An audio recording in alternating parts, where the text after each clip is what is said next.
What's going on, y'all? It's your boy No Credit, and I'm back again with another one. I need you guys to do me a favor, hit that like button, hit that subscribe button, hit that notification icon for more videos like this. That being said, let's get into it. We're here again, guys. Once again, more experts and boxing trainers are giving their opinion on the highly anticipated fight between Terence Crawford and Canelo Alvarez. These guys know that Terence Crawford currently is 3 weight class below Canelo Alvarez. Yet they're still telling the public they wouldn't bet against a guy like Terence Crawford. Only the boxing fans are in the comment section, the casual boxing fans. Let me be specific. The casual boxing fans are in the comment section. Canelo's too big. One punch from Canelo, Crawford's sleep. We're back here again, guys. We're back here again. I love being back here, and that's the funny part about it. I mean, I'll be a millionaire overnight if I just only focus just on boxing bets. Seriously, because, I understand why Mayweather made so much money, because boxing fans, if they hate you, they'll pick against you every single time. You understand what I'm saying? And Terence Crawford just seems like one of those guys boxing fans just really hate. They pick against the guy every single fight. And majority of these people picking against him is his own people, And it's ridiculous. But anyway, I want you guys to listen to the latest boxing expert and trainer and a former boxer, James Buddy McGirt, give his opinion on the Terence Crawford versus Canelo Alvarez fight. We're going to listen to him. We're going to listen to this interview done by ES News. I really can't stand that guy, but we're going to listen to the interview. And while we're listening to it, we're going to break it down.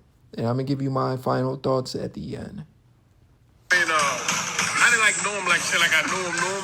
But I met him a few times at some amateur shows, and he's come along very well. I got to say that his dad's doing a great job with him. He's come along very good, man. One person that I know you've always been big on is Crawford. For years and years, you've been telling me that he's the best in the world. Terence is the best. You've been saying that for 10 years. Why, buddy?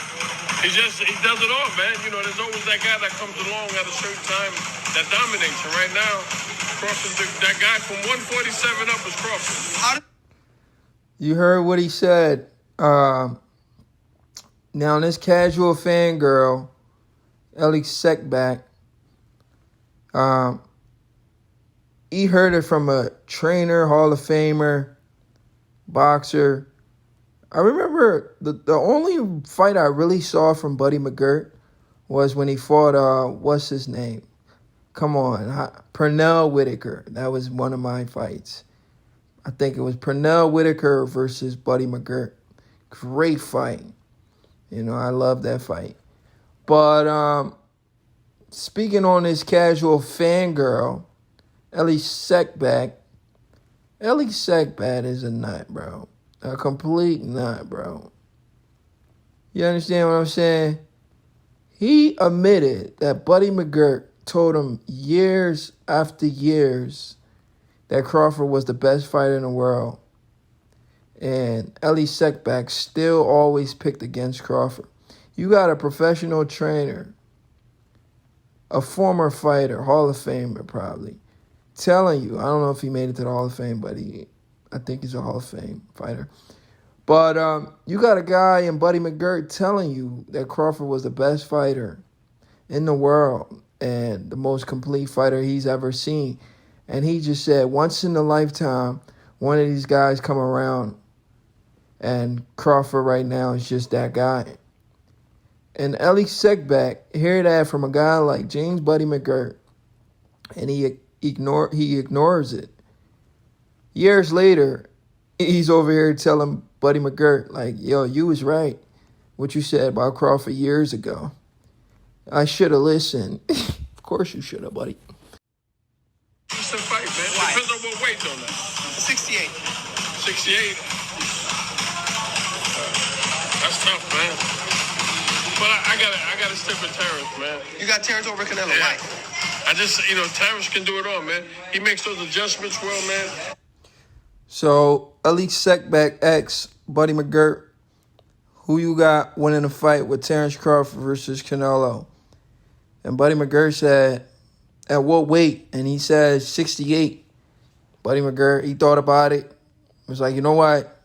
I got Terence Crawford, man. He could do it all, man. He could do it all. Let's continue.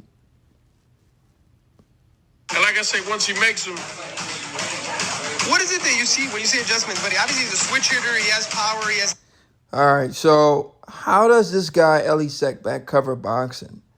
And he don't knows anything about boxing.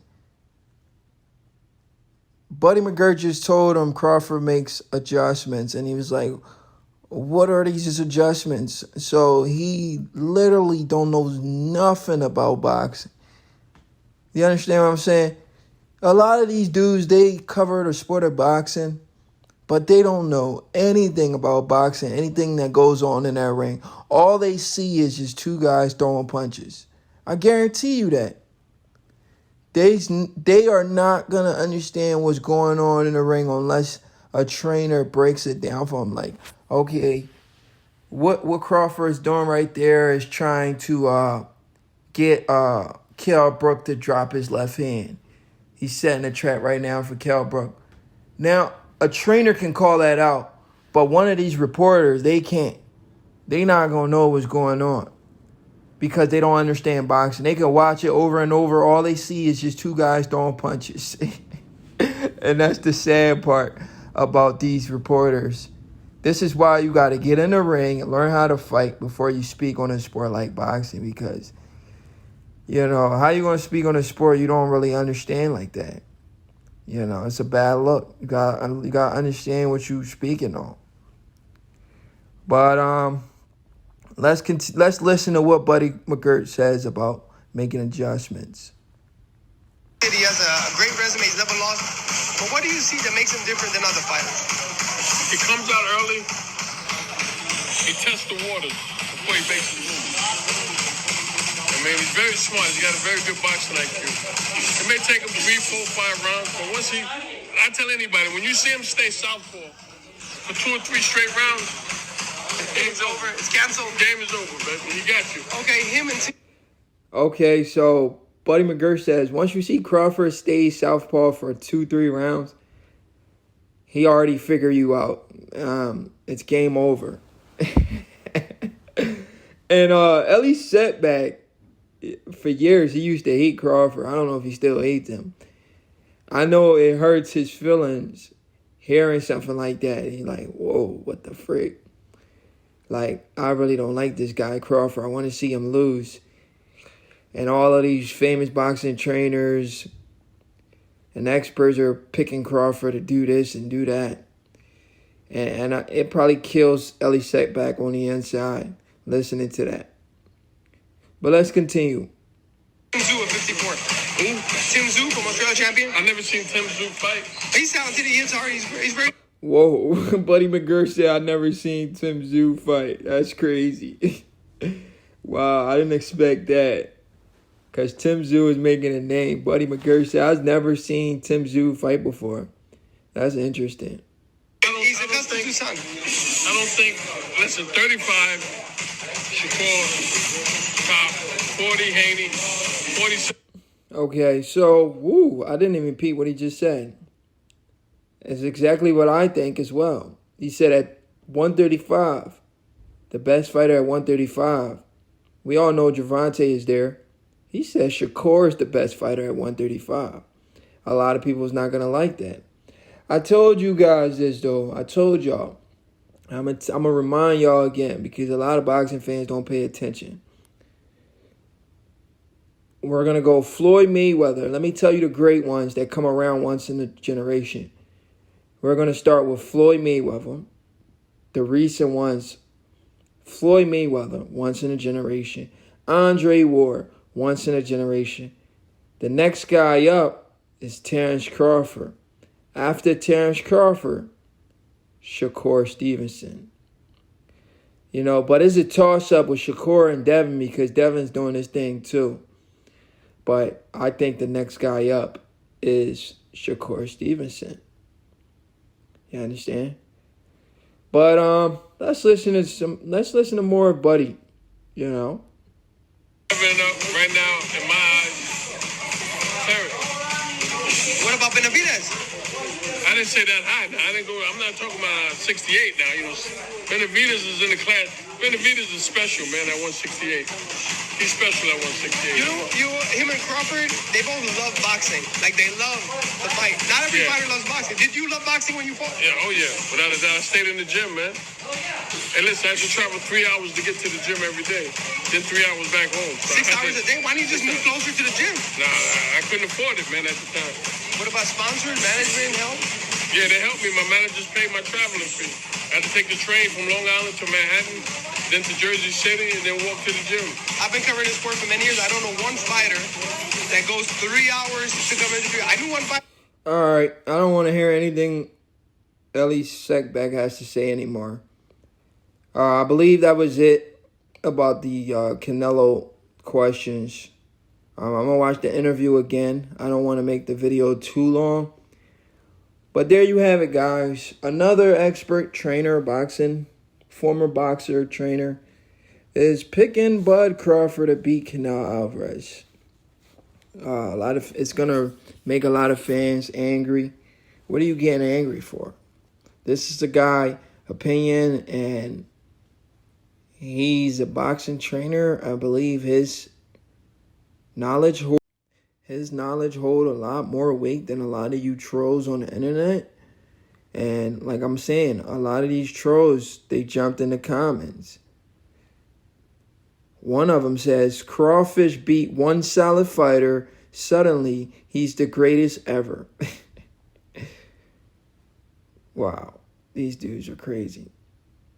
These are the same guys in the comment section, right?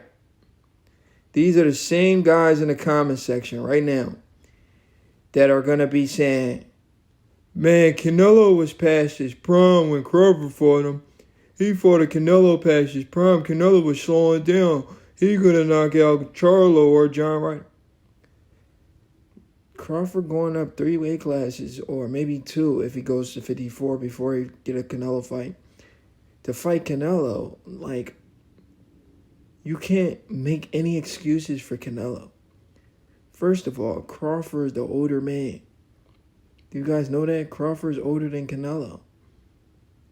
Right now, he's like 3 years older than Canelo. Canelo is 33 years old. Crawford's 36. So he's 3 years older than Canelo. He's the smaller man, and people will still find ways to give excuses on why Canelo lost to Crawford. But before the fight, we see this every time. Before the fight, they tell us Crawford's going to get knocked out as soon as Canelo touched that chin. The boxing experts don't believe that. Only the casual fanboys of the world believe that. You know, I just want to keep bringing light to the sport of boxing. Continue to open some of these guys' eyes. We can't get everybody, but we can try to get some of these guys. Because a lot of these dudes, they just speak off of emotion. They don't understand what they watch in the sport. They don't even know what making adjustments means. Like, look at a reporter like Ellie Seckbach. He got to ask questions like, what do you mean by adjustments? Like, what, bro? Just stop talking and stop covering the sport. If you're really that unlearned to the sport, why do you even have a camera? Like, I don't understand. Why is he even covering the sport? He knows absolutely nothing about the sport of boxing. Anyways, your boy No Credit, and I'm out.